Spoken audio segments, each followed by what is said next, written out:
أعوذ بالله من الشيطان الرجيم.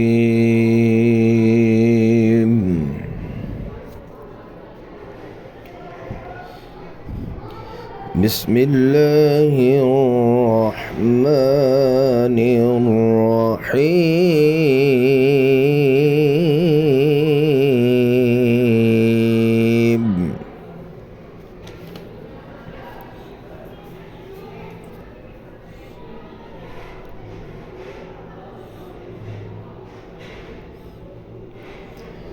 بسم الله الذي لا يضر مع اسمه شيء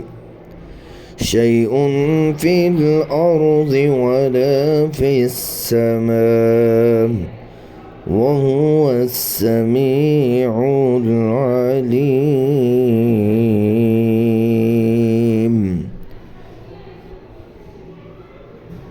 उस अल्लाह के नाम के साथ जिसकी बरकत से कोई चीज़ नुकसान नहीं पहुंचा सकती, ज़मीन की हो या आसमान की, और वो खूब सुनने वाला और जानने वाला है। जो शख्स ये दुआ सुबह और शाम 3 मरतबा पढ़ेगा उसको कोई चीज़ तकलीफ़ नहीं देगी।